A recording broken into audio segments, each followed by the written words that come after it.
Hello everyone, welcome to another episode of Outdoor Insiders. Petey Rice here. I'm a teacher and captain at Echo Hill Outdoor School.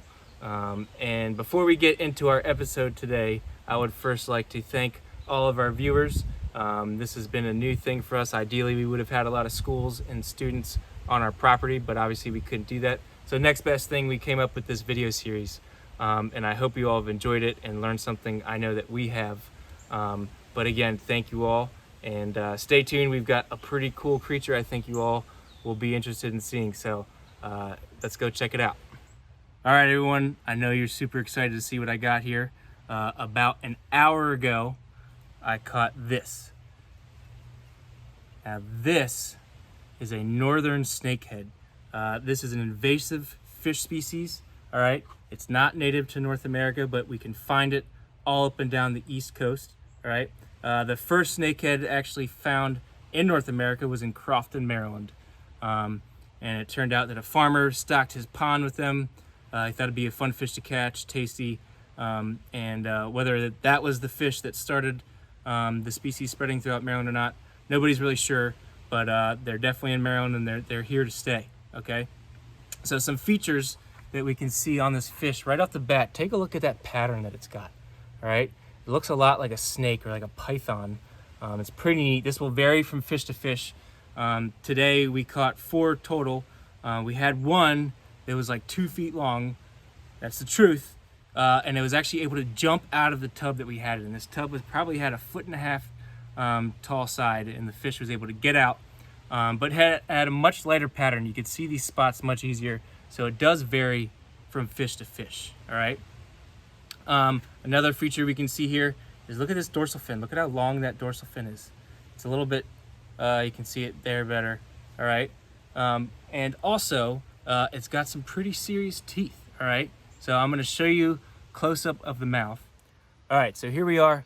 I wanna take a closer look into its mouth. I'm wearing gloves. It's a really slimy fish, but it also has some pretty mean-looking teeth in there. You can see them at the top, and they also have ones down on the bottom. All right, these teeth allow it to grab onto its prey. The prey varies from other fish to snakes and frogs, even small birds. All right, so these fish will eat just about anything they can get these sharp teeth on, and their jaws are super strong.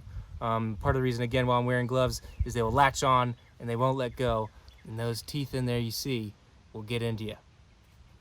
Now, these fish, they vary in size. This one is about 16, 17 inches. We caught one also that was about 2 feet long. The biggest one they've ever found was in Russia. It was 4 feet long. All right, they found the heaviest one they've ever caught was 18 pounds, just to give you an idea of how much this fish will vary. All right, and I want to talk to you all about some adaptations that this fish has. All right, these adaptations combined have been a big help to it becoming such an invasive species here in Maryland. So it's a fish. It's got gills, okay? It breathes in the water like fish do, all right? But guess what? This fish is also breathing right now, all right? These fish have have a special adaptation that allow it to breathe oxygen out of the air like you and I, okay?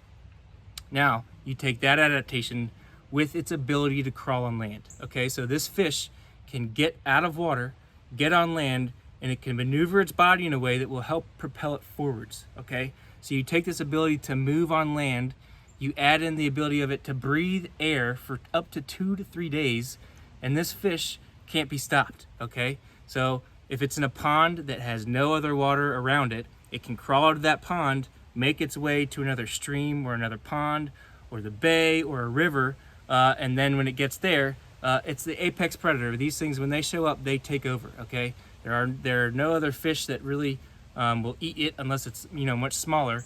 But like I said, on average, these fish get to about 30 inches. So there's not many things that can compete with it. And this is a huge reason why they're becoming much more prominent, especially in Maryland. You'll see them down in Florida, as far up as New York, I think even Massachusetts. But they're a pretty cool fish. They're kind of mean looking, but they're pretty neat. So you might start seeing them around a little bit more. Again, thank you all for watching Outdoor Insiders. We really appreciate all the support. We'll see you around.